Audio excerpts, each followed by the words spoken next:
唔該晒秋官。咁啊，大時代揾大錢，淨係聽下名啊，都知道遊戲巴閉啦，係嘛？梗係啦。嗱，咁至於呢個遊戲係點樣玩法嘅咧，就智叔唔該你解釋下。遊戲嘅辦法好簡單嘅，咁啊首先講下參加遊戲嘅資格啊，咁其實可以講話人人都可以有機會參加㗎。咁啊，因為由下個禮拜開始咧，一連2個星期，由星期一至星期五晚嘅7:15咧，我哋就會透過呢個電腦啊，選擇一位家庭觀眾嘅電話號碼，咁到咗7:30咧，就會打電話俾呢位幸運兒嘅。咁啊，即係話咧，你唔需要嚟信參加嘅喎，只要你屋企有電話嘅話咧，你就有機會成為我哋幸運兒啦。冇錯啦。不如智叔你示範一下好。好啊，咁我啊做住家庭觀眾啊，林景你啊做主持人問我問題啦。喂，嗱，咁我打電話俾你咧，咁係我就會問你一個係關於《大時代》呢個劇集嘅問題。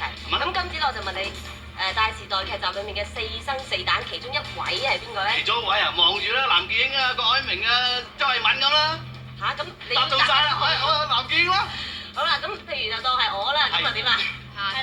咁你就可以得到5000蚊5000個貨幣單位喎。咁至於係咩貨幣單位咧？咁你就要喺呢15張相裏面其中揀一張，咁背後咧就寫咗一個貨幣單位㗎。我揀啦喎，咁啊我揀中間啦，就係劉松仁，呢張就得啦。劉松仁真係一錢。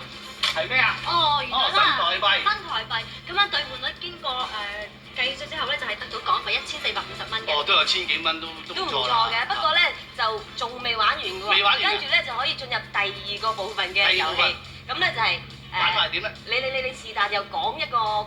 我又講啊，周慧敏啦，由周慧敏負責去示範嘅。好啦，咁啊當晚嘉賓主持咧，就等你揀完邊一個之後咧，就會撳眼燈啦。如果你眼燈咧一撳咧，就去到如果真係周慧敏呢度咧，咁你就得到當晚嘅累積獎金㗎咯喎。哦，嗱話明啦，即係玩法好簡單，累積獎金咧就由港幣1萬蚊開始咁，每晚咧就加埋咗。譬如話第一晚攞唔到咧，咁啊第二晚即係2萬啦，如此類推咁加上去嘅。咁至於第一部分嘅遊戲，如果攞5000蚊嚟少過5000蚊嘅話咧，將呢個餘額咧亦都會撥入呢個累積獎金嗰度嘅。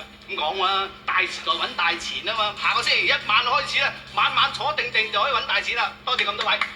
大時代揾大錢呢個遊戲節目啊，獎金咁豐富嘅，值得同大家再推薦一次嘅。咁首先咧玩法好簡單，由下個星期一至到星期五晚開始，一連2個禮拜，晚上7:15，我哋透過呢個電腦咧選擇一位家庭電話嘅號碼，然後喺7:30咧就打電話俾呢個幸運兒。咁啊答中一個簡單嘅問題咧，你就可以選擇一位藝員，譬如選擇劉松仁，咁佢就係新台幣。